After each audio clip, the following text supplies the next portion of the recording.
welcome to this Brookings and Modernizing Foreign Assistance Network event. I'm doing double duty today as I'm a senior fellow here at Brookings. I'm George Ingram, and I'm also one of the co-chairs of MFAN. We are using the release today of a new architectural structuring for assistance that has been vetted by members of MFAN, but is being released by the three co-chairs, Tessie San Martin and Connie Viette and myself, as a way to generate a conversation on the importance for aid effectiveness of how development and foreign assistance is structured organizationally. And I say this is the beginning of a conversation because in the next month or so, you'll see 2 or 3 other reports released. And to kick us off this morning and to set the background, it's my pleasure to introduce my colleague, Tessie. Tessie, as most of you know, is President and CEO of Plan International. She has a deep history in development, working for bilateral and multilateral organizations in the public sector, in the private sector, in academia. She's been a very constructive member of Interaction and Publish What You Fund and MFAN. And as somebody told me last week in referencing Tessie, she said she's the unsung hero of influencing the development agenda on implementation for results. And she has clearly brought to MFAN that focus on results. Tessie?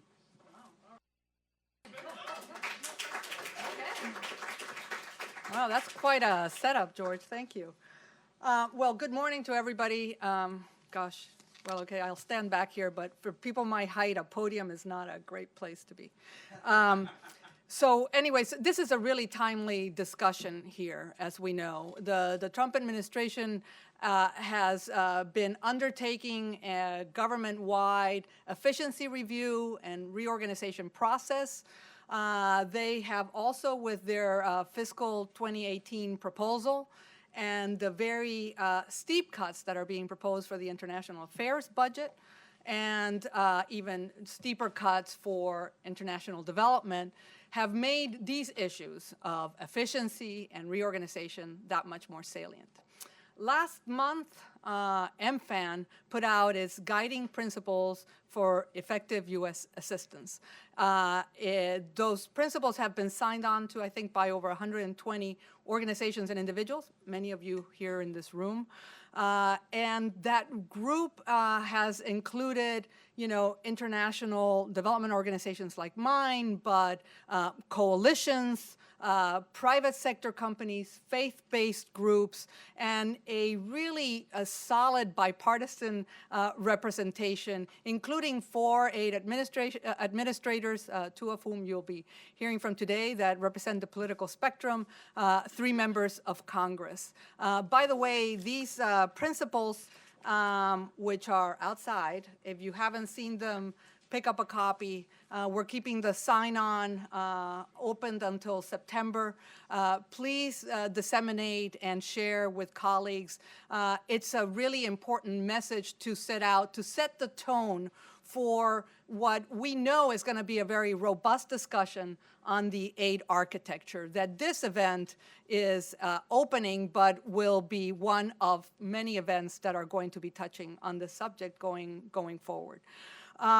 This broad bipartisan, group that has, expressed support and endorsement for these guiding principles has very clearly, articulated that, any reorganization and reform effort of foreign assistance and development programs has to incorporate deep consultations with Congress, the international development community. It has to be done in the context of a systematic review of program effectiveness and in the context of a well-articulated and clear global development strategy. To do anything less than that is to invite ultimately, a reorganization process that is not going to be fulfilling.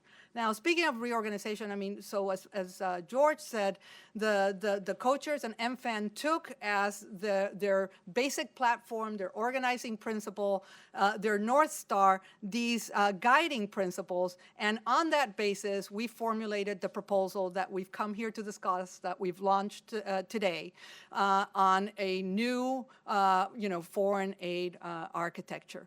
It is a timely conversation to be had. The objective of this session today is really to provide us, as MFAN, as the co-chairs, an opportunity to further explain the rationale and what has been driving this effort, and really engage with all of you in a substantive discussion about the issues to really enrich this particular work product. We know that this is one of several efforts that are out there today. And we are under no illusion that this is the only valid perspective on the aid architecture issue. But we hope that it's a constructive step to start a productive conversation that is very long overdue, and that I think all of us in the international development community feel is very timely and has never been more salient. So with that by way of introduction, I'm going to turn it over to my colleague at MFAN, Connie Vayette. I don't think that Connie is a person that needs much introduction, but I'm going to introduce her anyway. She's the moderator for this panel. Connie, of course, is a senior fellow for global food security and aid effectiveness at the Lugar Center, has had a distinguished career in Congress, including serving in the Senate Foreign Relations Committee for then Chairman Lugar, and of course in the Congressional Research Service. So Connie, without further ado, let me turn things over to you.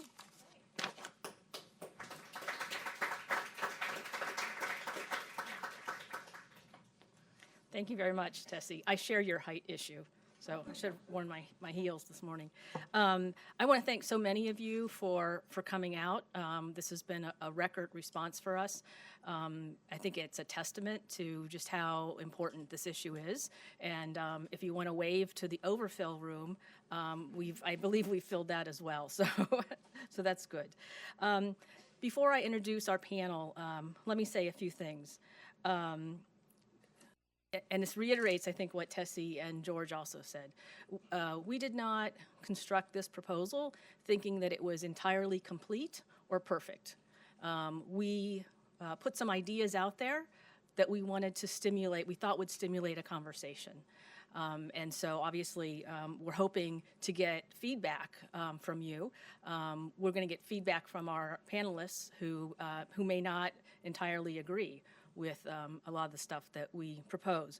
But in the interest, I think, of intellectual honesty, we wanted to have people here who we know will not entirely agree with us, because that's how we create new ideas and get a better understanding of the implications of what we're proposing.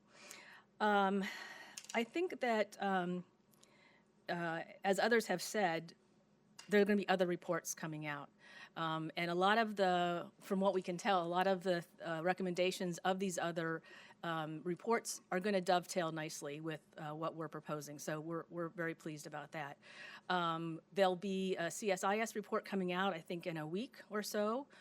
There'll be something from the Center of Global Development in the next month, I think. And then there's an ACVA and an Atlantic Council report coming out, I think, in the fall. So these are all things that we hope will keep the conversation going and give us a really enriched understanding of what we're doing. There are two aspects of this proposal, or any proposal, that I hope we have time to discuss today. The first one regards strategy. So MFAN has always touted some core principles, and that is, one of them is the elevation of development as an equal partner with diplomacy and defense. Another is making aid programs more coherent and effective across government. And third is making aid programs more transparent and accountable to U.S. taxpayers, but also to citizens of the countries that we're working in. The question of how to structurally achieve those ideals has always eluded us. It's that coordination across government and finding a more holistic approach to development that we're trying to capture, and I think that has eluded us for decades. So the question is then, are we at a moment in history where making some changes, big or small, might be achievable? And there's a related consideration, of course, and that is, to what extent is any of this possible in the current political environment? It's something that people who have previewed our report ask us all the time. The second aspect is one of substance of the various proposals. So regardless of the political environment, are these proposals and recommendations not just plausible, but are they workable? Are they the right thing to do, regardless of whether it's possible or not? Should we be putting out bold ideas, or should we be more politically expedient in how we approach what we're doing? Is it the right path to argue for a single consolidated independent aid agency, or should we be looking at something that's a more incremental approach? I think that those are all valid questions. So I think if I can get the panelists to come up and we can get mic'd up, and I will introduce them, and then we'll start that part of the program.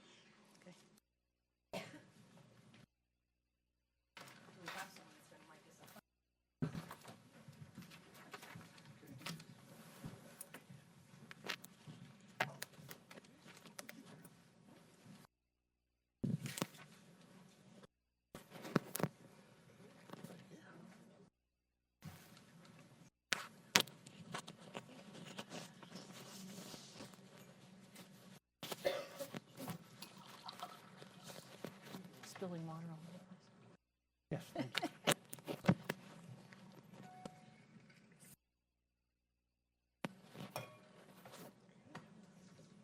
Okay, so can everyone hear me with this one on? Okay, so while they're getting mic'd up, let me introduce folks. I'm going to start at the far end with Peter McPherson. He was USAID Administrator during the Reagan administration and also chaired the Overseas Private Investment Corporation Board.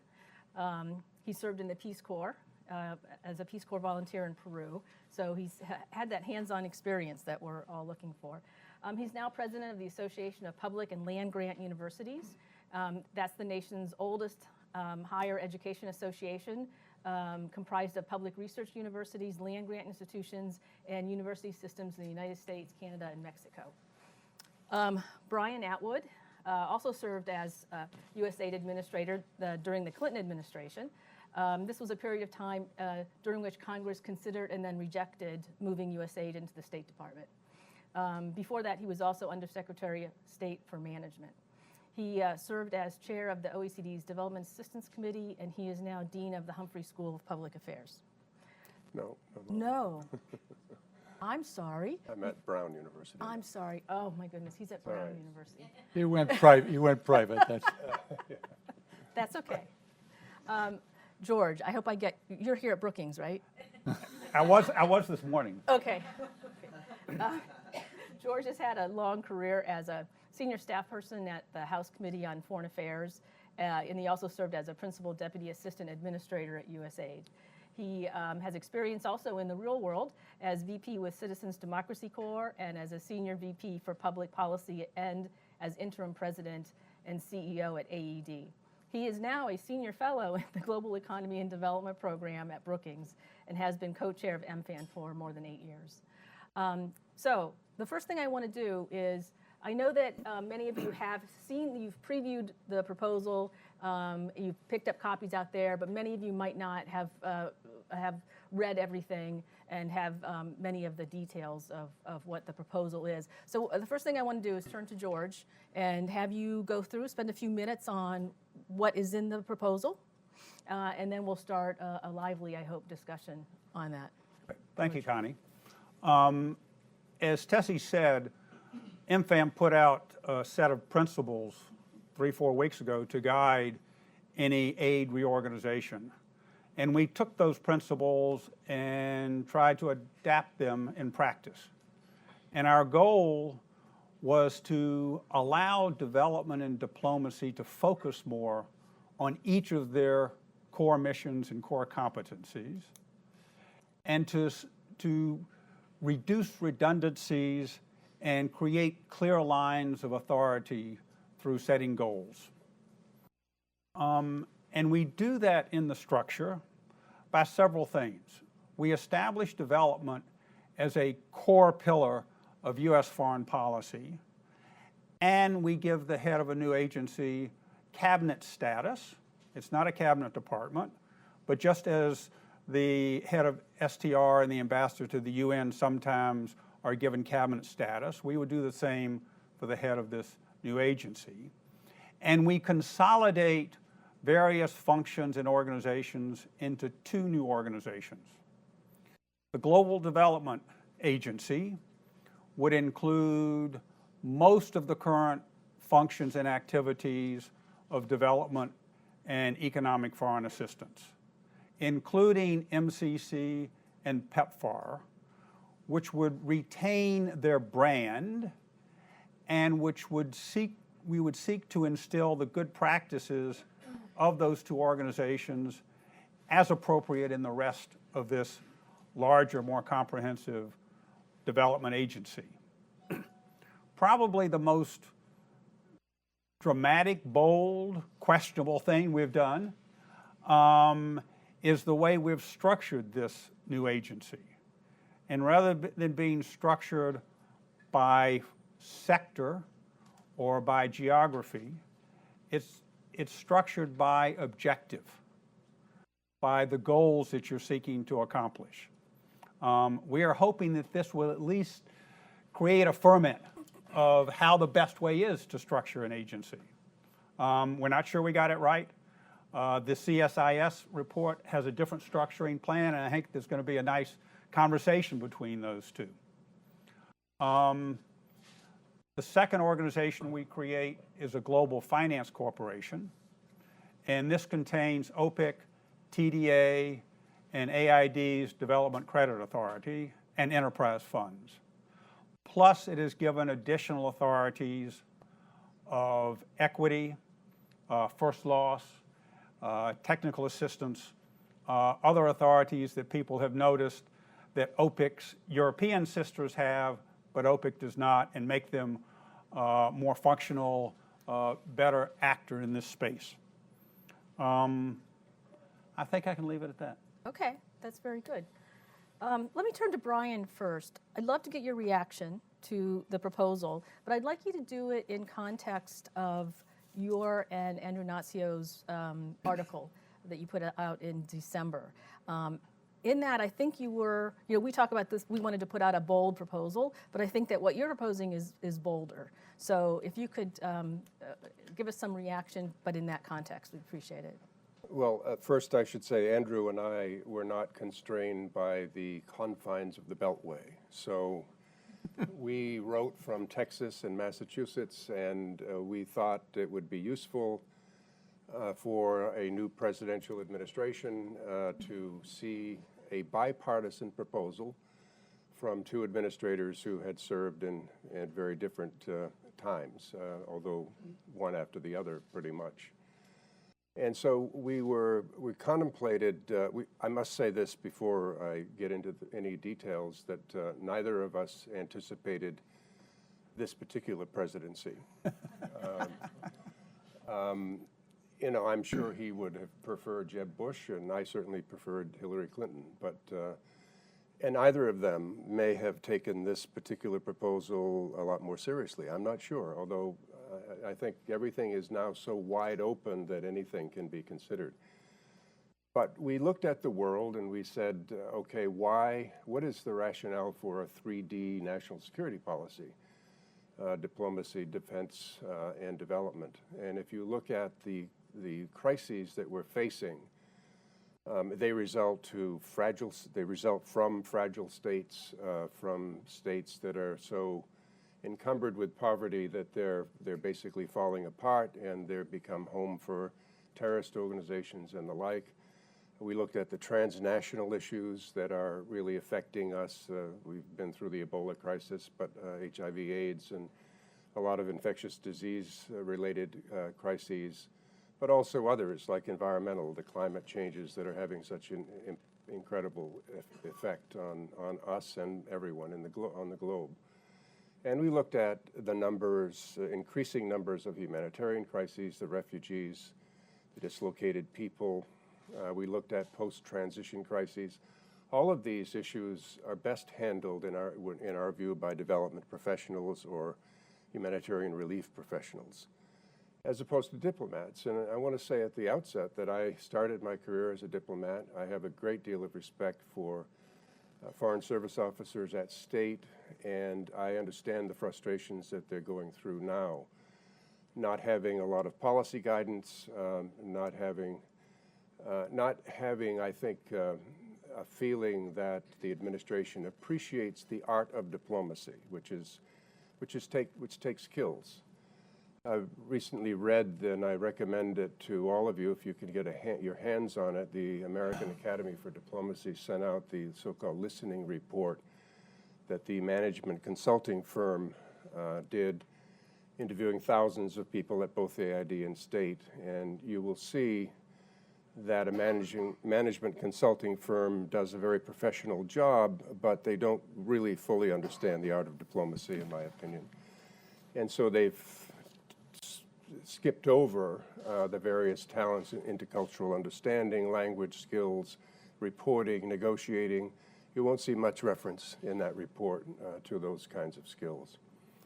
So basically, what we did as we went along, it took us about a year to write this, not because we come from different parties, but because we were struggling with how to make an impact in this article. The article, by the way, is entitled Rethinking U.S. National Security. But we thought first that we needed to take a much more strategic approach if this third D was going to be relevant. We needed to deal with this proliferation of aid programs throughout the U.S. government. Many domestic agencies are pursuing their domestic missions overseas through programs. I believe that the beginning of all of this was when we created the coordinators at state for the former Soviet Union and Eastern Central Europe, when basically only 50% of the money went to USAID and the others was distributed to sort of keep cabinet officers from calling the Secretary of State, keep them happy, give them some money. And then basically they started proliferating these programs. And I think that we've lost a lot. We need a much more strategic approach. And I think, frankly, this aspect of consolidation should reverberate positively with this new administration. I have the greatest respect for Mark Green, who's been appointed to and nominated, and I'm not sure where it stands. Is he now? He's actually going to get the business meeting tomorrow is supposed to vote on him. I see. Well, I have a great respect for him, and I think that he could very well be the leader of a new department. I'm not sure that's realistic. I have endorsed, by the way, the MFAN proposal and would love to see USAID administrator raised to the cabinet level, even with or without a department. But this consolidation is important, both for efficiency reasons and because you want state to be focusing on its main mission and you want AID to be focusing on its mission.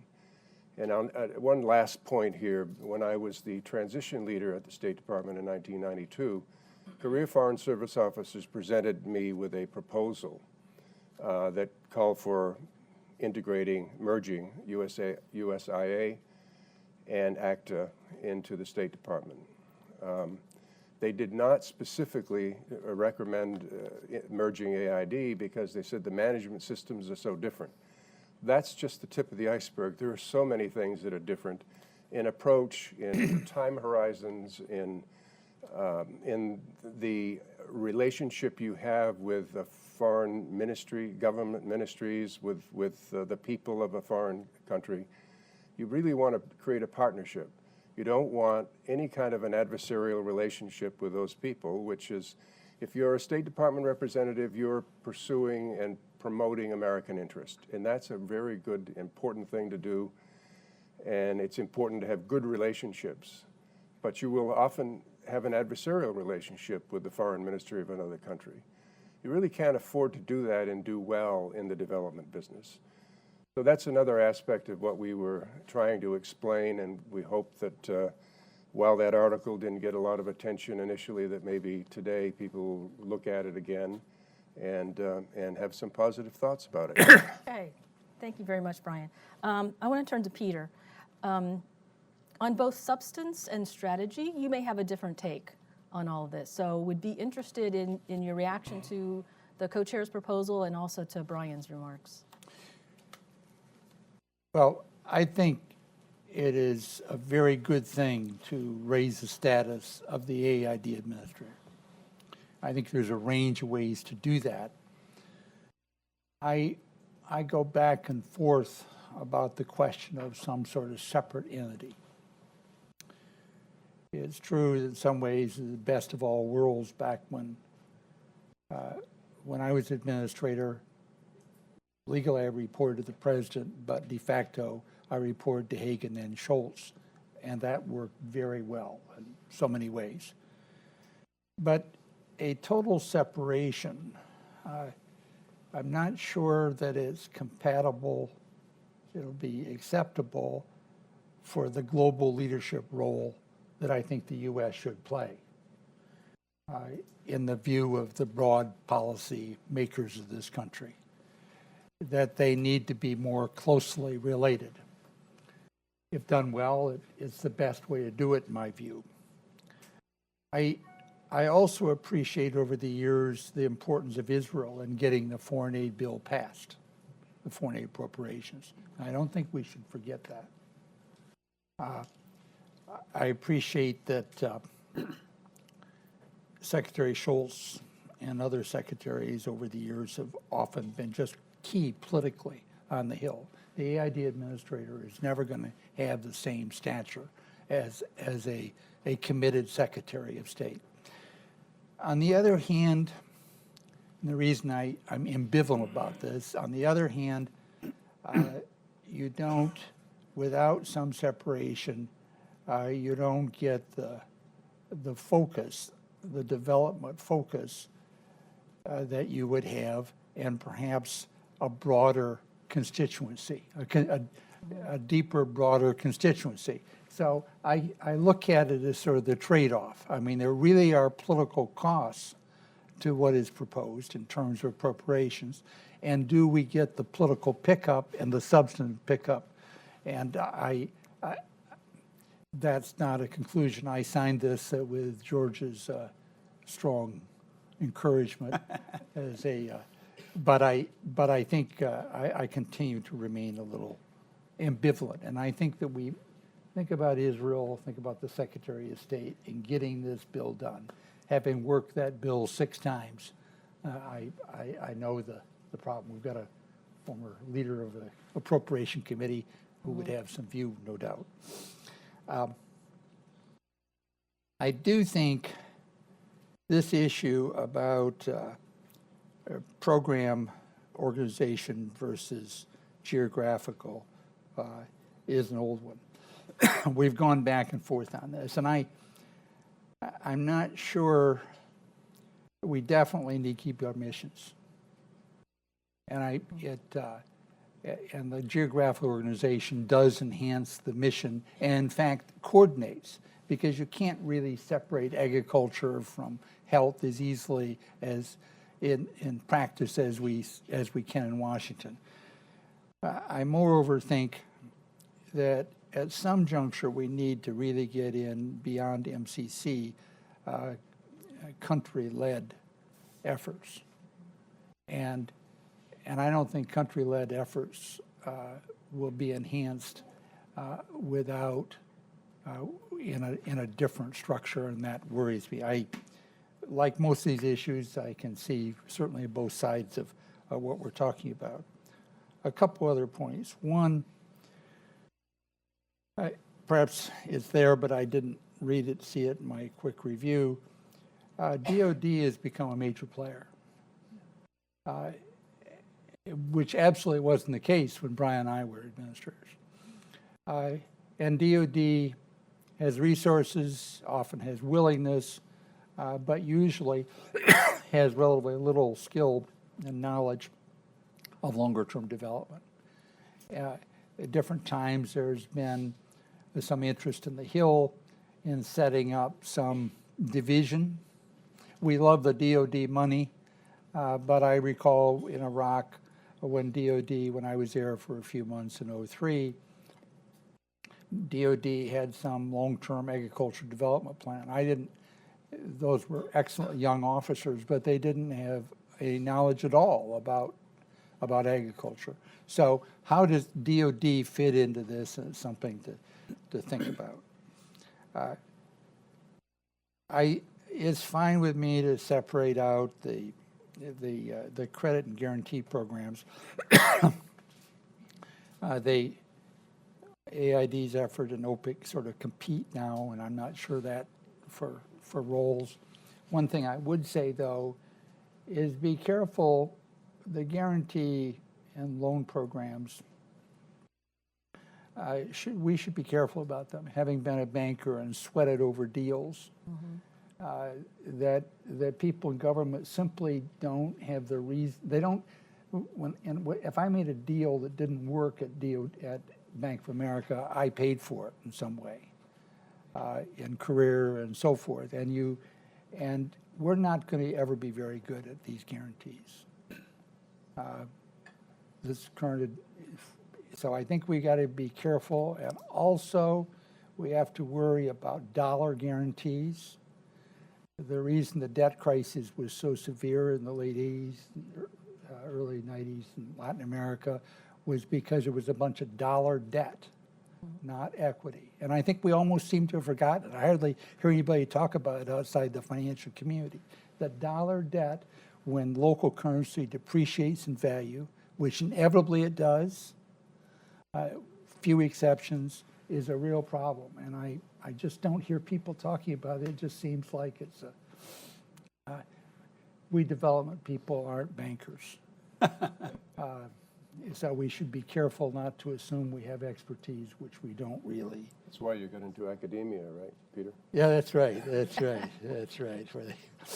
Yes, there's lots of stories about that one.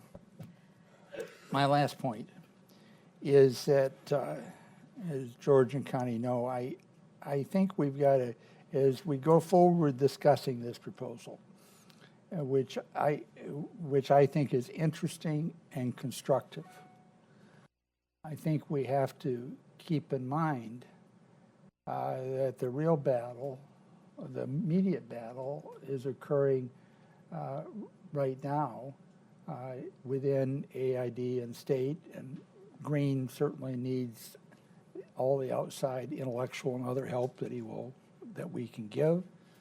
I'm sure he wouldn't want us to express it quite like that, but that's the reality. We need the work on the Hill.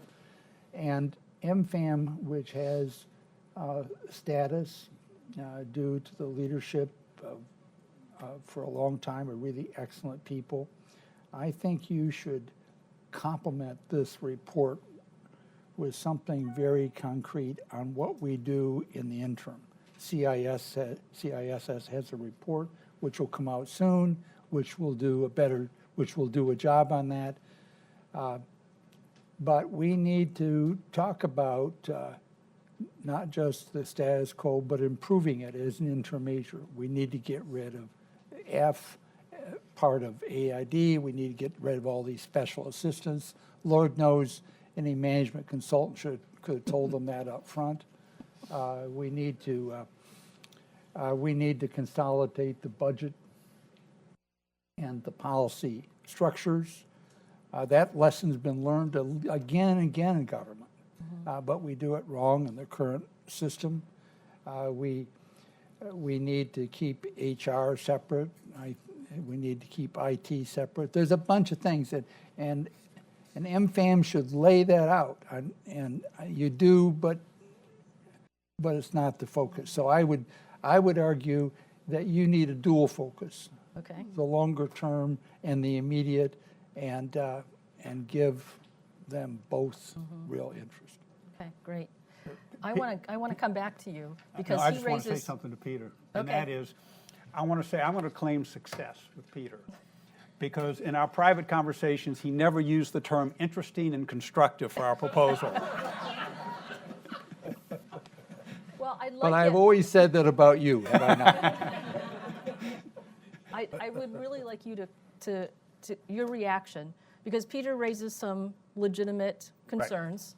And Brian did a great job contextualizing all this with what's going on politically and globally. So what's your reaction? A couple reactions. First of all, acknowledge that what Peter is talking about are the importance of AID and the State Department working together is correct. And we deal with that in the proposal by the Secretary of State providing foreign policy guidance to the director, by the Secretary of State chairing an advisory committee that is sort of provides overall guidance to the aid agency. And we also do it by adopting what is known in the defense area is a Goldwater-Nichols exchange, which was imposed by the Congress probably 20 years ago on the military against their better judgment, and now they're quite supportive of it, and that is for advancement to senior staff, senior ranks, you have to do service in another military agency. And we would do that, we don't go into that specificity, but we talk about an exchange of personnel between state, AID, and the Defense Department, and probably other agencies, in order to build up a cadre of expertise so that people in the State Department know how AID does business, knows who to call there, and can provide that advice on a daily basis. I think, do you want me to get into the politics now? Sure. That's a little different, George, though, than the congressional discussions that have sometimes occurred of working out what was going to be the role of DOD in countries versus AID. I've forgotten the name of the two congressmen that sponsored legislation 15 years ago to try to do that. You're never going to be able to have DOD in any depth have a development perspective. Right. The question is, but yet we need DOD for emergency work. Right. We need it badly, and they can do it wonderfly and faster. Sometimes, but what is the role of DOD versus AID in purely development efforts? And I think. Anyway, that's different than having a Goldwater-Nichols sort of exchange of staff. Yes, that's right. Could I just brief before you get into the politics? I know people here don't really want to hear much about politics. I think about the National Security Council principals meetings where the Defense Secretary sits there with the chairman of the Joint Chiefs. Usually on the hard security side, you've got the CIA director there, and you've got others who, even the Secretary of State tends sometimes to be on the hard side of security. I think that the relationship between a cabinet officer, head of AID, and the Secretary of State is going to be a lot more respectful, and they will share more ideas at that table, which I think is really important. The other aspect of this is that an aid administrator or a cabinet secretary level who has a mandate is going to be able to discuss policy coherence for development issues and at least have a voice in that room. It's extraordinarily important that we not contradict ourselves.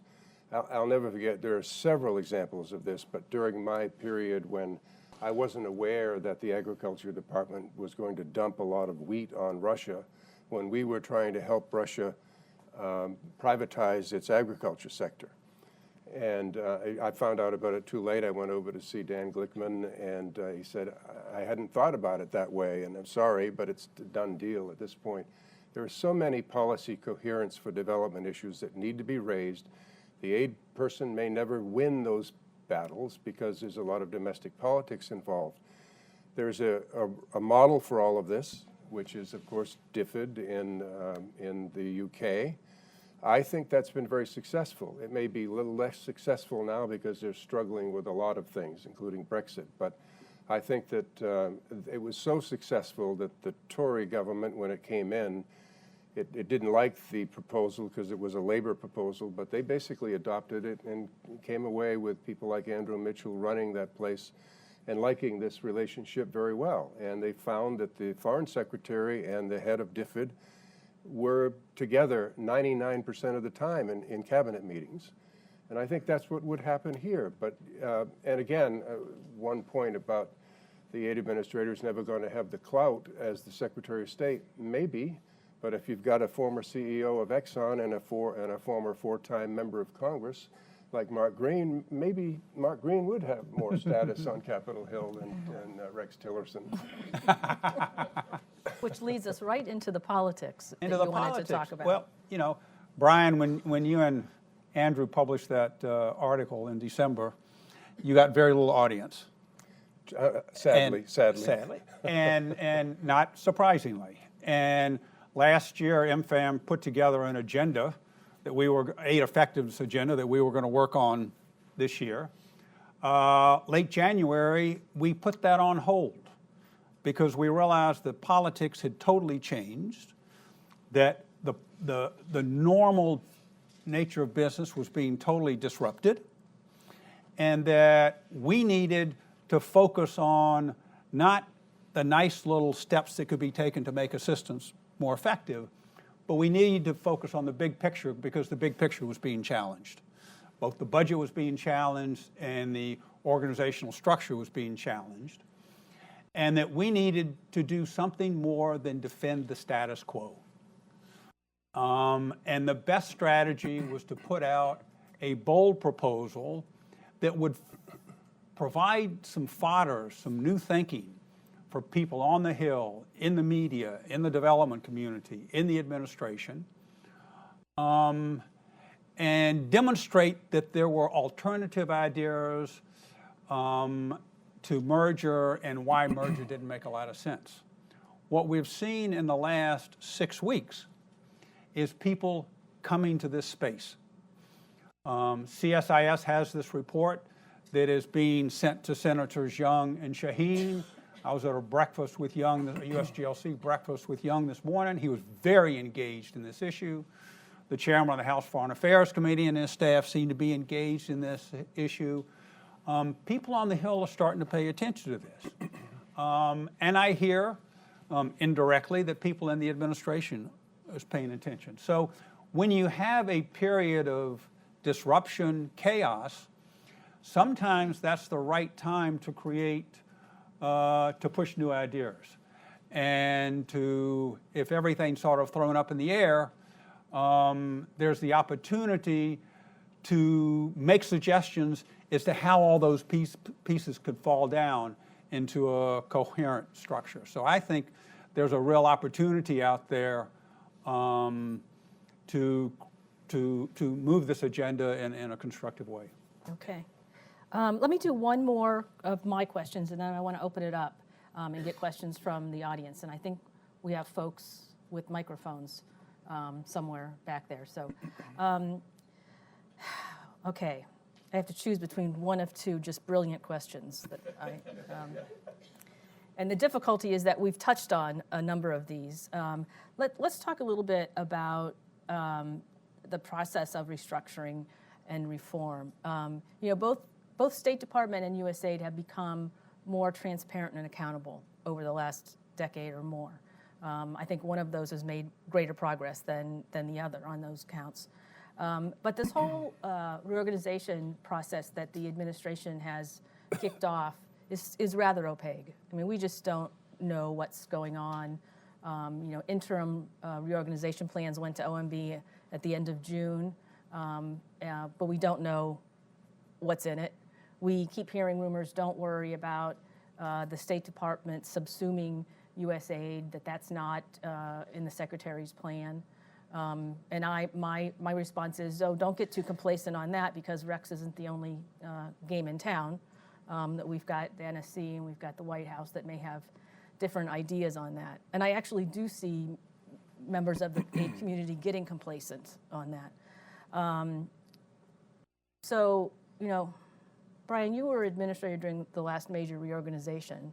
Do you have any lessons learned advice that you can give us, perhaps like why USAID was able to maintain its independence then, whereas USIA got folded in, for example? Well, I still have a lingering headache from that experience. I thought when I became aid administrator that I might have some battles with people like Jesse Helms. In the end, he got me. But I never thought I would be having battles with my own colleagues at the State Department, many of whom were personal friends from the Carter administration.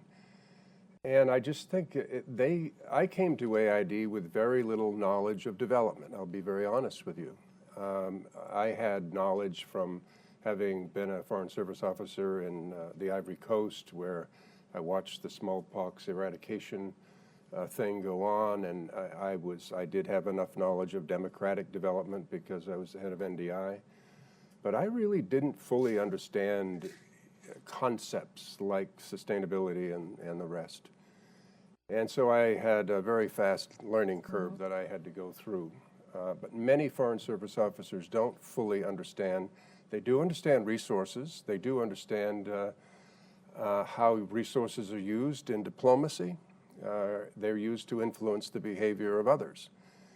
And they want their hands on resources to do that. And much of it is political. And I believe the State Department needs more resources for that purpose.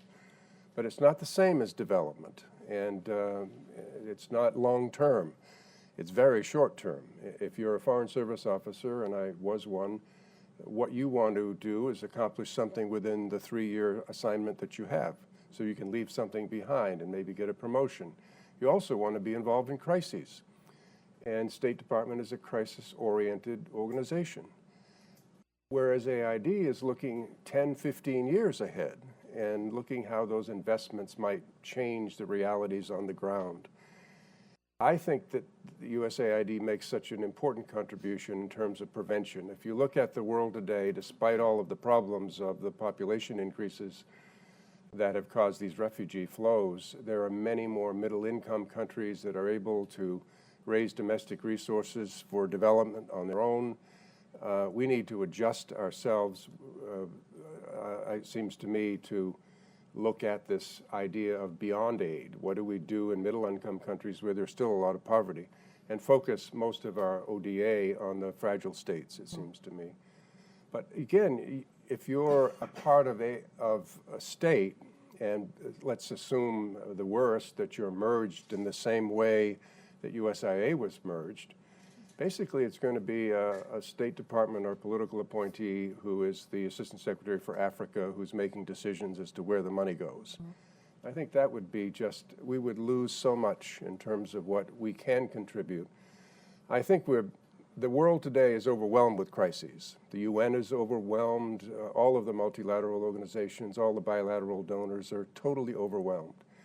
And we need structures that can serve the purpose of preventing rather than just dealing with crises. AID is the model for that. And in addition, they also see crises as evolving over time to transitions, and you need a different approach to a transitional situation and then to long-term development. And that concept exists within the minds of development professionals. It's a sort of different orientation. I teach a course on diplomacy. We've got a negotiating segment, we do this and that, and I try to teach some of the skills of diplomacy.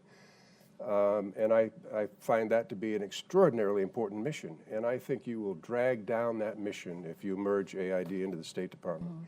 And the Secretary of State, if he's got headaches now, is going to have many more if he has to worry about some contractor that's angry and has a lawsuit against AID because they didn't get, the subcontract that they wanted.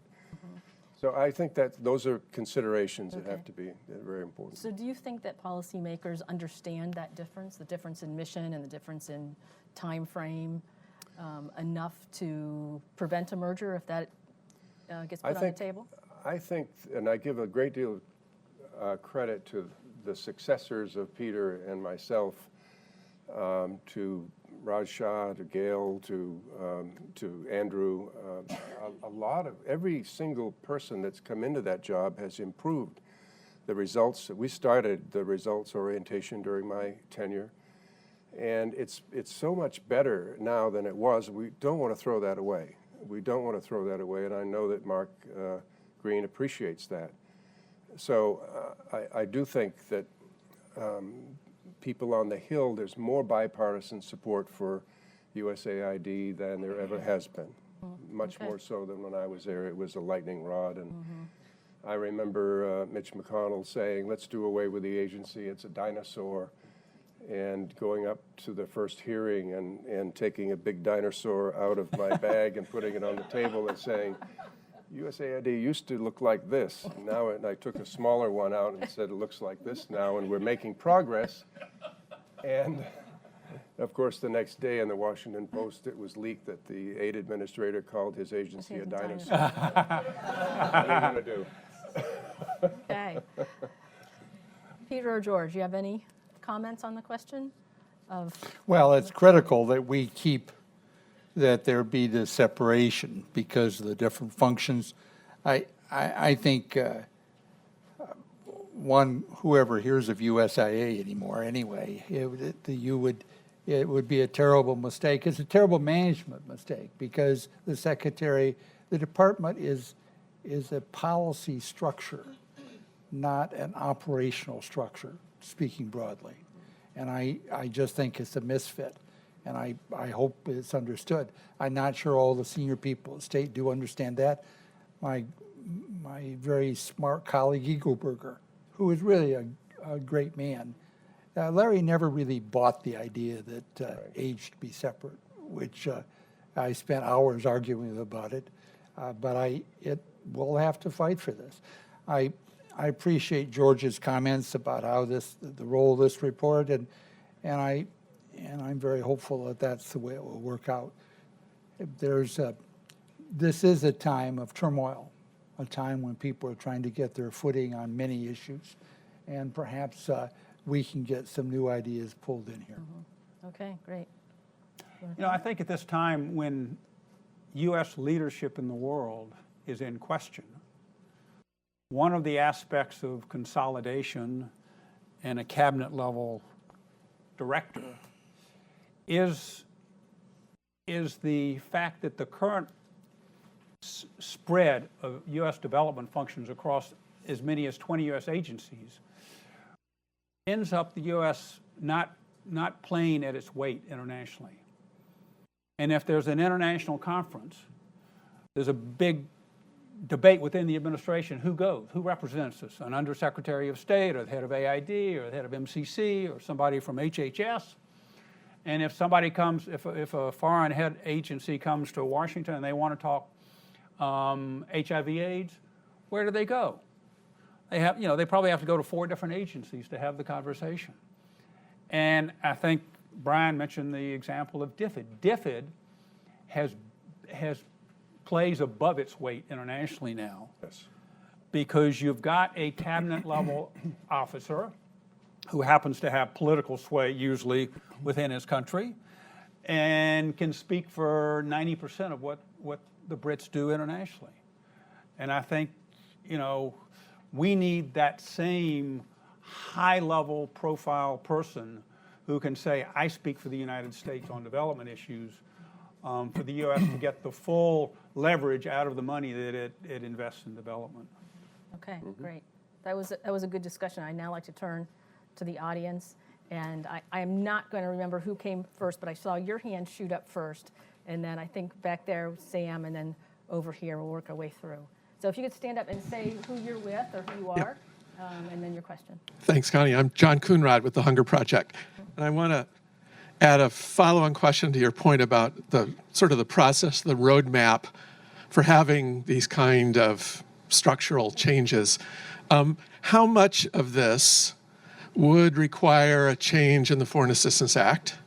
Because it seems like a lot of those chunks of development action are in current legislation, and how much of it could be done at the executive level. I guess a lot of the sort of dispersion that you were describing in the post-1991 dispersion, that could probably be rolled back through executive action. So how do you all see that kind of process, were it to happen, kind of how would it happen? Okay. George, you have the answer to that. I actually have the answer to that. We anticipated your question. And 3 weeks ago, we gave our plan to a former legislative counsel from USAID, and he has produced a bill that is 30 pages long, 35 pages long? I only got to page 20. Something like that? Okay, 20? Yeah, maybe it's only 20. The answer is there are a bunch of fixes that need to be done, but you could do it by amending the current Foreign Assistance Act and some other acts. All within the Foreign Affairs Committee structure in the Hill? Yes, that's right. That's right. I saw Sam, and then we'll come over here, and I don't know who among you was first up. Okay, Sam. Hi, Sam Worthington, Interaction. It's working. First, kudos to MFAN for this report and pulling all these threads together in a coherent way of looking at U.S. foreign assistance. Perhaps a two-part question. And the first one is the context of the budget. I mean, the president's skinny budget clearly had some policy statements in it. It was a 30% plus reduction. Assume that the president is going to come back for the next 3 years with a similar tightening of the budget, and look at the reorganization within that context of significant less resources. Are there ways in your proposal to look at savings where you're not going to see a significant harmful impact on the programs?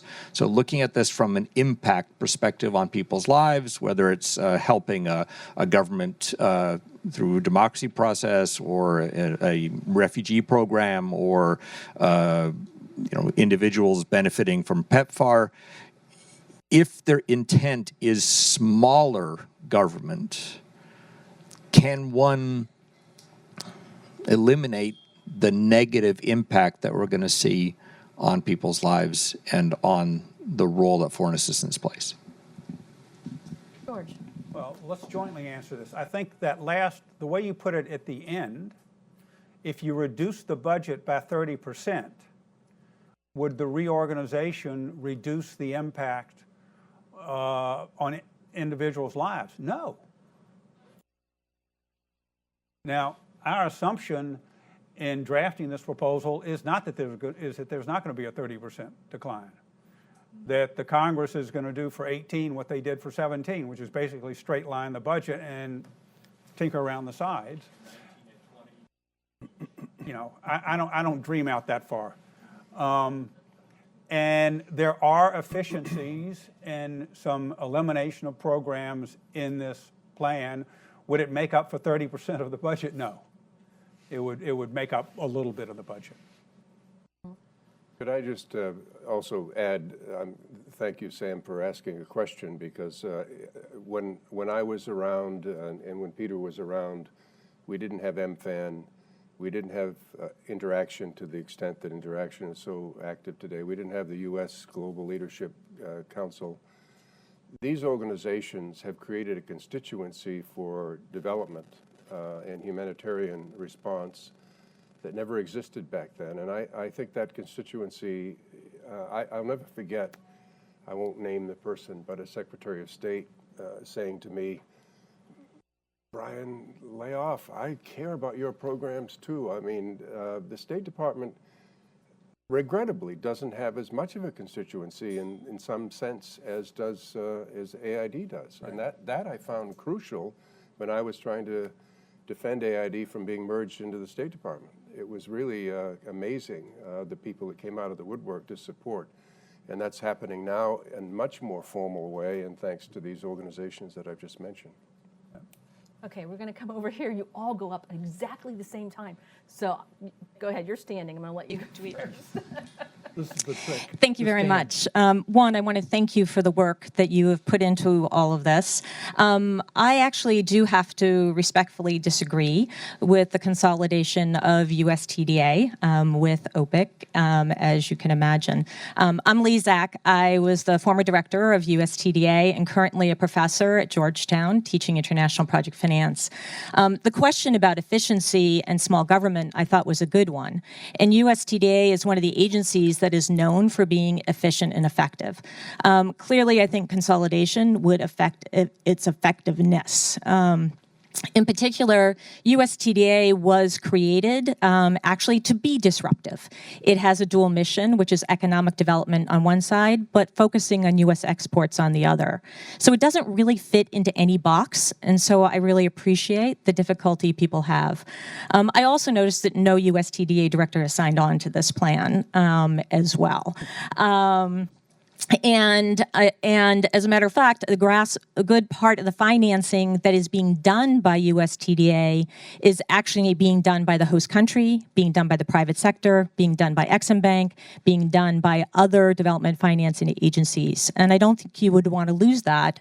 And I think you would if it were consolidated with other agencies. And I think the last thing is it creates a bureaucracy for agencies like USTDA where right now decisions are made by the director and they're implemented. This would create a director, a board, and then someone above that. I think one of the things that would be really helpful is if we focused on the ways that agencies can collaborate better. A one-stop application, the ability for agencies to share information. I think these are things that would be helpful to those who are applying. So I recognize how difficult it is to put USTDA in a box, but it was created that way. It was created with a dual mission. It doesn't really fit into this box. It doesn't fit into the export box, but it plays in both. And I think this would eliminate a very important part of its mission and its effectiveness, which has doubled over the past 8 years. Thank you. Any reaction to that?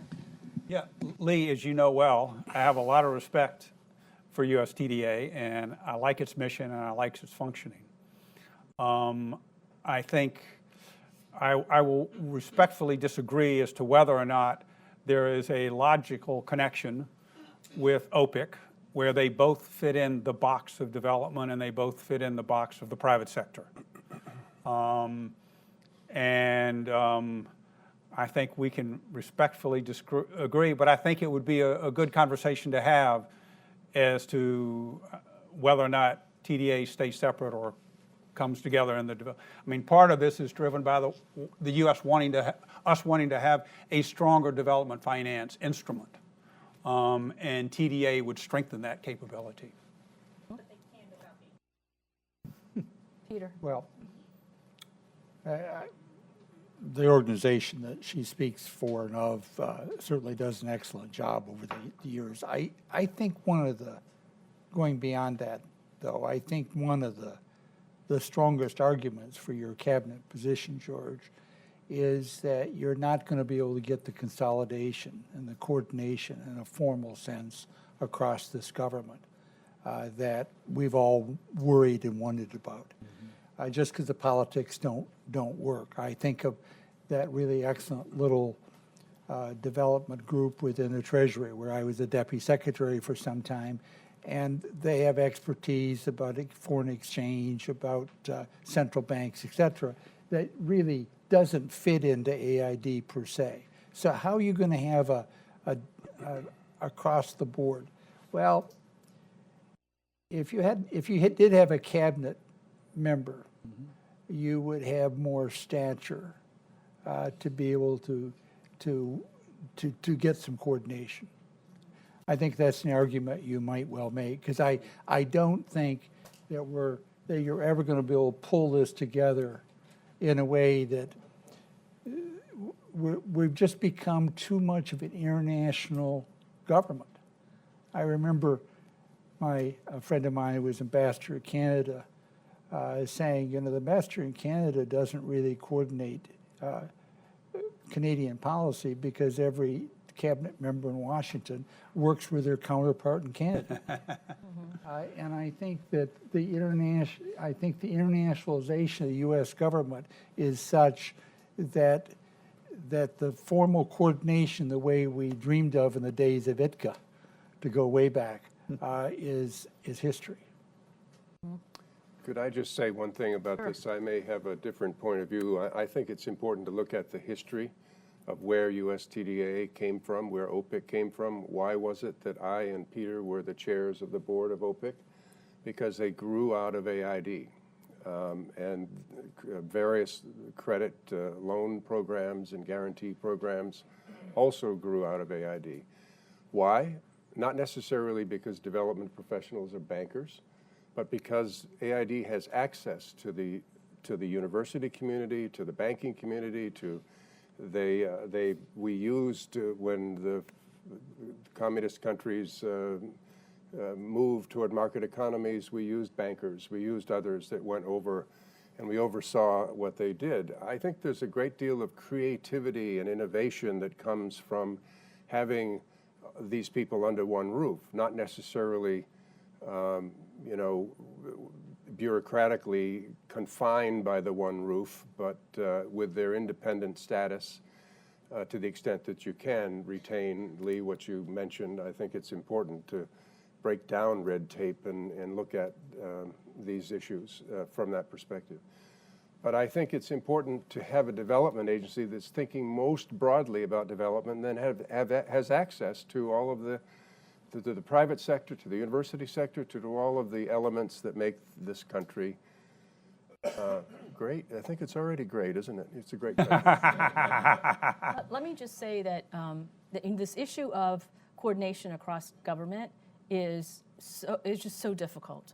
It's so difficult to figure out what's the best way, how can you make it work, what's going to lead to effective and coherent aid policies. And I have to say, Brian, I still have a headache from the food fight between State Department, USAID, and USDA over food security legislation. Right. It's really tough, and it's some of it's ego, some of it's jurisdiction, some of it's wanting to be associated with a presidential initiative such as Feed the Future, and boy, they get their fingers into it and just will not let go. And I don't know how we untangle this across government coordination stuff. Did you want to say something, Peter? No. Okay, he just wants I to agree shake with his your. head. I was there with you. You yeah, remember. I know you were. Thank you. You were my moral support. Okay, we have 3 people that raised their hands simultaneously again. We'll start on the aisle and we'll work our way in. Hi, my name is Mohammed Batal, and I'm a student at Claremont McKenna College. I first wanted to also thank you all for writing and speaking about this interesting and timely discussion draft. In it, you propose creating a strategy and technical center, which, among other things, would, quote, serve as the locus for innovation. So that got me thinking about the potential role of technology in modernizing foreign aid and making it more efficient through iris scan technology and other biometrics, for example. How well do you think foreign aid and refugee assistance groups currently use technology, and would your new model chart a different path forward to meet the challenges, national security and otherwise, of the 21st century? Yeah, I think the humanitarian and development community have done quite a good job of adapting technology to development needs. And we've seen this particularly with cell phones and solars and others. And I think they're, one of the most, the model that I think that impresses me is AID using a little bit of grant assistance to jumpstart some of these technology adaptations, some of which with companies that have a social and profit motivation, these social investment funds. And I've seen a number of successes in that area, and AID has played an important role in getting them jump-started and out there demonstrating the validity of their technology adaptation so that they can then go in the marketplace and get private financing. I'm on the board of the National Democratic Institute, and as people may know, democracy is under attack throughout the world by illiberal leaders and authoritarian ones. And they've got a relationship with Silicon Valley to try to deal with this, with the disinformation and misinformation that is going around the world. And I think it's really important for our tech companies to address some of these issues. Great. Okay, next one in, and then we'll go up to you. Good morning. I want to thank you all again. I think this is a very thought-provoking piece that has been produced. My name is David Painter. I'm a former technical officer within USAID and 25 years in the Foreign Service. Foreign Service officers aren't only in the State Department. But during that time, I was also involved in establishing the Development Credit Authority. And so my observation has to do with development finance. And I think that, to me, development finance, well, not just to me, but I think in general, development finance is increasingly crucial to the goal of global development overall. And it seems to me that separating the two structurally, as you've done in your proposal, really lessens the impact of both. That is to say, I think there really needs to be a very strong connection, and I take Peter McPherson's point about having a separate deal-making agency, if you will. I think that you need to bring that inside, and I think that, to be really having the development finance function within the agency would be important. So I'd be interested to understand a little more, why did you separate them? And whether or not you think that combining wouldn't add additional weight to the agency becoming cabinet level and aid in further consolidation, which seems to me to be another theme that's important in this context. To be perfectly honest, I mean, when you do mergers and acquisitions, you're always looking for economies on the in the back room side. And it seems to me that you have missed that opportunity by keeping the two separate. I agree with you, by the way, and even though I endorse this thing, I realize that you can endorse something because the general thrust is wonderful. Right. But You got thrown overboard there, George. You know, you just got thrown overboard, George. I remember we were given responsibility to oversee the enterprise funds that were created in many of the Eastern Central European former Soviet Union. Some of those things just were run terribly, and we were supposed to keep hands off. The Congress didn't want us to get it because of the same reasons you mentioned, that either bankers should succeed or fail based on the deals they make. Right. Well, some of them were just failing miserably, and we had some great best practices models like the one in Poland, and we weren't able to do much until then our IG gets involved and says, you're not doing anything. These enterprise funds are failing. So I really do think that there is a great deal of synergy that can be achieved through these development finance programs if they're in the right environment and thinking about development and not just transactional deal making, which seems to be the topic of the day here in Washington. But anyway. I've had that conversation with people, and I've talked to people who propose that. It's a credible argument. I think that one of the things that drives me is OPIC, like TDA, has a very positive record of dealing with the private sector. It's been a much more difficult struggle for AID. There's much more bureaucracy in AID. And what the Congress tends to do is the Congress tends to go where the money is, okay? And where's the big development money? Where's the big foreign aid money? It's the State Department and at AID. And the Congress loads that on with conditions and earmarks and focus. OPIC, $80 million, they leave it alone. TDA, they leave it alone. They leave the MCC alone. It's less than $1 billion. And I think what you have is if you brought OPIC TDA into the State Department, I think it's much more susceptible to having an overlay of bureaucracy that makes it much more difficult for that organization to function. And I think the private sector would tend to see it that way and be less reluctant to work with it. Okay. It would strengthen the development agency, okay? It would make it a more powerful organization, but I think it would have more destructive impact on OPIC. Okay. And then we're going to go back here. Thank you very much. My name is Kobayashi. I'm from JICA, Japan International Cooperation Agency. I would like to ask some questions to Dr. Ingram, not as a way to interfere with U.S. Domestic issues, but as a member of the international development community.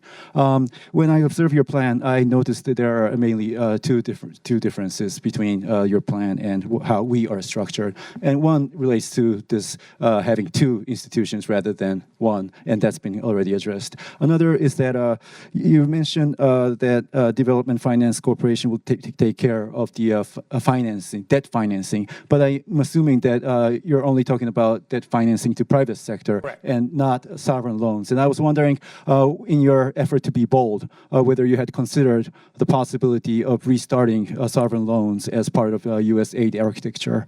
And another... I can say we did not consider that. You did not consider that, okay. Okay, and also my last question is, I noticed from your discussions that having the director at the cabinet level might be one of the biggest challenges, and how much of your plan would be compromised if that part of the plan is not realized. From my perspective, I think there will be a lot of efficiency gains just by consolidating all the agencies without even having the director at the cabinet level. And I would like to hear your take on that. Thank you very much. I think you're correct that the consolidation would happen, but I think Brian laid out the case of the importance of the cabinet status in order for the director to be a real player on the interagency level and for him to be able to carry out the consolidation, or her. Okay, we had questions in the back on both sides, and I don't know. You want me to tell you which one to go to? I don't know who had their hand up first. She's got her at the end. Okay. Hi, thank you all very much for your discussion this morning. My name's Olivia Griffin, and I work with USAID.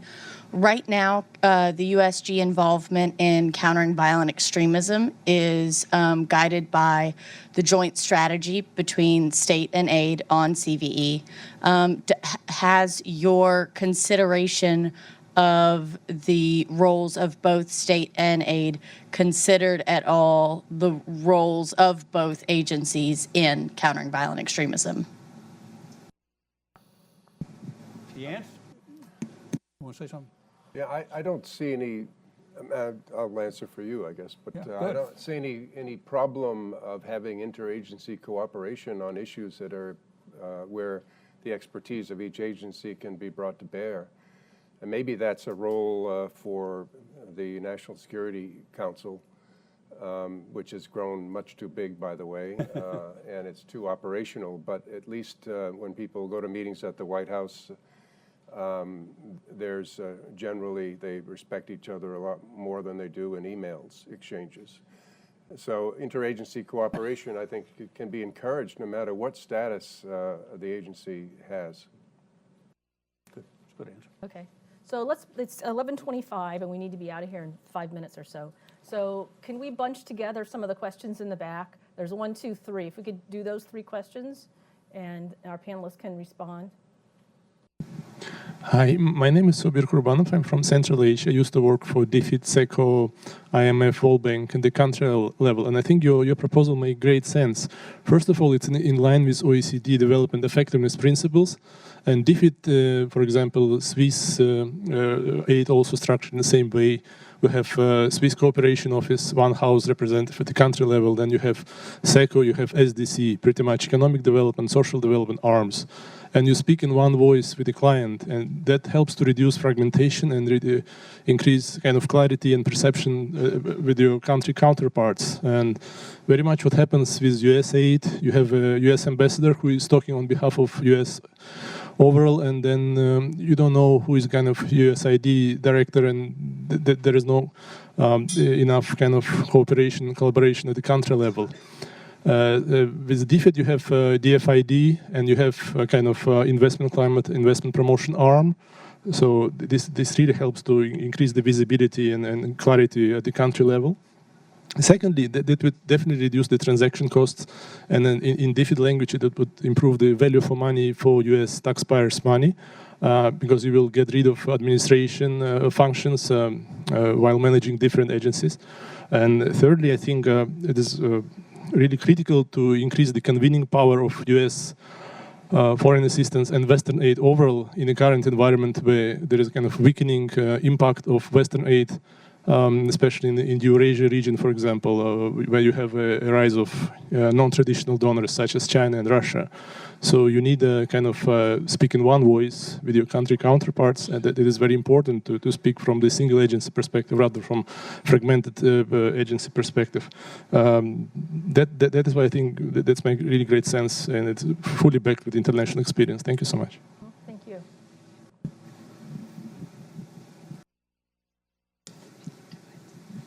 Thank you. Mike Casella, currently retired, formerly worked at AID, MCC, OMB, a couple of other places. I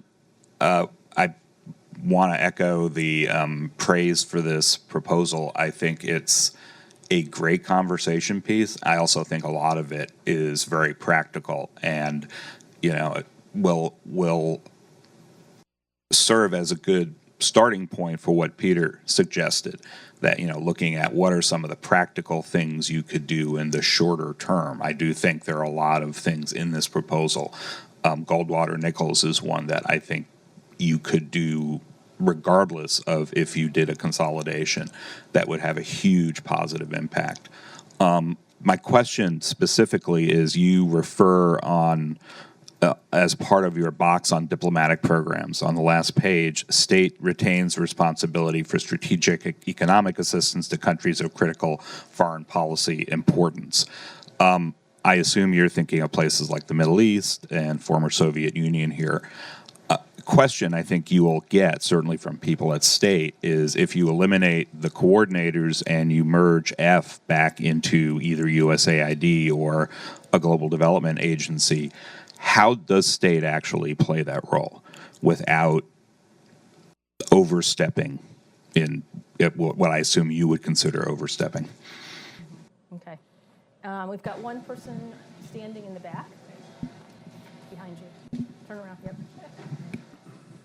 Thank you. So I'm Kami Arkajavi. I work for USAID and Global Health. Just a quick observation. Splitting two agencies or splitting activities across two agencies or something like this, I think in the way it gets operationalized, I think care needs to be taken that the development agency doesn't tend to focus on sort of lower income countries where the financing agency might have institutional pressures to focus more on middle-income countries, and then you wind up with this kind of missing middle of the lower middle-income countries. Thank you. Okay, I'm sorry, we're going to take a fourth one over here. Yeah, perfect, and then we'll...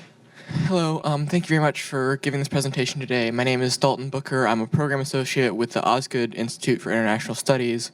And my question is kind of moving back to the more political strategy sector of this. I suppose what could be done, assuming that your bill doesn't pass, to kind of work around the bureaucracy and still get these reforms that I believe are very important to be in place if Congress, or if the Congress doesn't pass your bill, or if the president is to veto it? Okay, so we have 4 really good questions and comments. Does anyone want to take any of those on? Let me jump in. Okay. Without there's 15 minutes worth of responses to those important questions. So let me just make one comment and then a closing thought here. One, I think we have to deal with this question of how to handle ESF or the equivalent. And it's a real mistake, in my view, for a development agency to give up a role. We wouldn't have built the sewer and water system in Cairo and Alexander but for AID's insistence that we play it. And I think there's a danger here. I would say, in a couple closing comments overall, that I think that the coordination role that's sought here is going to be extremely difficult to achieve, excellent role that it is. But in fact, Connie and George, I think that may be one of your strong arguments for cabinet rank. Exactly. And I think you ought to consider making that. And the argument for consolidation. Well, you won't be able to get the consolidation as you dream of and hope, because the politics are, I think the world has gotten more complicated with each decade. And I don't, but the rank, the sitting in the National Security Council, it'd be unconventional, but you wouldn't necessarily need to have a total independence to have cabinet rank either. I mean, I think we ought to weigh that over. The other thing I think that you ought to think about is the constituency for this new structure. Remember, you're going to give up something, in my view, or potentially give up something. But it's true that the constituency for development today may be broader and deeper. Bread for the World wasn't really anywhere near like it is today 20 years ago.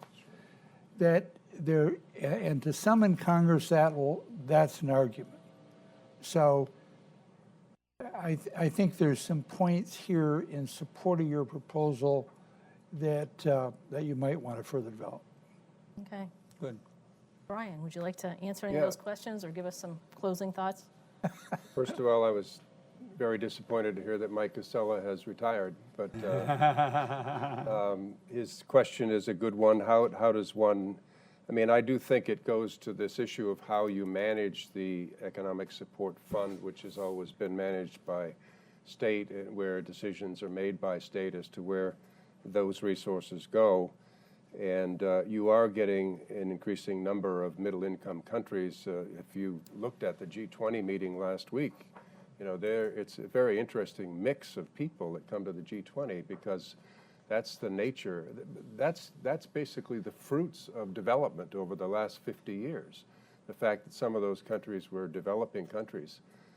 I think of the conference that we did when I was the chair of the Development Assistance Committee in Busan, Korea, and we were all reminded about how poor South Korea was right after the Korean War. So I do think that it is possible without F, which imposes itself apparently in a rather negative way more recently on USAID, to find a way to make sure that those resources are available for the State Department. And they do relate to, in many cases, to... Well, there was a pre-F. We had a structure that pre-F, yes, there was a pre-F that allocated the money. Right. I also wanted to, because the person talked about the Swiss model, I wanted to make a point to amplify on something that Peter made. There are finance experts at the Treasury Department, and I want them to continue to have a role to play. And at least in my concept, the article that Andrew and I did, and I think it's also reflected in the MFAN report, is that the oversight of the World Bank, which has become really a development agency, and most of the people who oversee the World Bank from other donor nations are the heads of the donor agency. That isn't the case with the IMF, and I think that the finance people at the Treasury should continue to work with the IMF, and that the two are in some ways separate in terms of what their mission is, although obviously related. I think finally, and maybe this puts a point on all of it here, is that we've come a long way in terms of support for the development mission, but we need to really make a case for that development mission in terms of American national interest. And there are a whole variety of ways in which you can make that case. Again, I mentioned before, the American public is concerned about transnational issues. They're concerned about climate change. They're concerned about infectious disease. They're concerned about refugees pouring over borders. They're concerned generally about the carrying capacity of the world, of the earth we live on. And that's part of the case. The other case is the national security case. Can we continue to handle as many crises as we have? Isn't there a role to play for long-term development in terms of preventing crises? I mean, just think what the world would look like if we hadn't made these investments in the last 50 years. That G20 meeting, you would have a hard time finding 20 countries that could go to a G20 meeting if we hadn't made these investments. And the same can be true of every sector. If you look at the health sector, I mean, it is still a major challenge. And these are salient political issues, but you have to make those issues effectively in terms of national interest if you're going to deal with the issue of domestic agencies who are now putting their hands in and working globally. Because you do need an agency whose success is measured by the success of its partners and not by the extent to which it is dealing with a domestic issue. Okay, George. Well, I wish we could just end on that point, because that's a really important point, Brian. And I wish I could address all the questions. I don't have time. But to continue this conversation that Mike started, first of all, Mike, thanks for not giving everybody all 4 pages of your comments on our earlier draft. But thank you for that. For me, coordination is always the second best solution. That clear lines of authority is the best solution. We try to achieve that in this proposal by eliminating some functions, merging things in, allowing state and aid to focus on their core competencies. And therefore, there's going to be less need for those regional coordinators. You still need the predecessor to F at State Department to allocate the money to coordinate with other agencies. And I see we propose that F be downsized and stay in state, but with a less august function. And I think on ESF, Peter, for me, that's the big conundrum, and has been for a long time. And we leave the State Department in charge of strategic assistance, ESF. The assumption is a lot of the implementation will be done by AID. But the problem is, over the years, that ESF that is implemented by AID gets judged by, and we want AID to implement it because we want a positive development impact, but frequently it's done in circumstances and amounts that you can't have an effective development impact, yet it gets judged on that basis. It doesn't get judged on the foreign policy goals it's trying to achieve. So that's a huge conundrum that I haven't seen anybody have the right solution to. You took the words right out of my mouth. I was going to say that as moderator, I was staying out of the substance of it, but I've long been an advocate of separating out ESF because I think the decisions are made for political or diplomatic reasons, but that yet when USAID implements, they're judged on their development outcome, and they really should be judged on, has this funding advanced the bilateral relationship? And when it hasn't had a really positive development outcome, USAID has gotten hit for it, right? They've got, look at the stuff that's, in Afghanistan, in Pakistan, for example, that have not, met the muster of the IG. So, we see that as being an important issue to tackle. Have we hit it right? I don't know, but I think it's something that we need to keep talking about. You end up giving up the development impact. I mean, Egypt, for all the huge struggle between state and AID over the decades, state always just wanted to give them cash, it seemed. That's what the Egyptians wanted. And that's what the Egyptians wanted. And we would always say, well, wait a minute, let's do some development things. And I think there's been some tremendous development economic impact in Egypt of these billions of dollars. Yes, if we didn't have the political considerations, we wouldn't have put nearly as much money in. and you could have had the money better used for development. But I just think that, anyway, it's a quandary. Yeah. So, okay. Well, I see Peter's cigar is out, so that must mean this is the end. Ready to go. I want to thank everyone for coming. I want to thank our administrators. Thanks, George.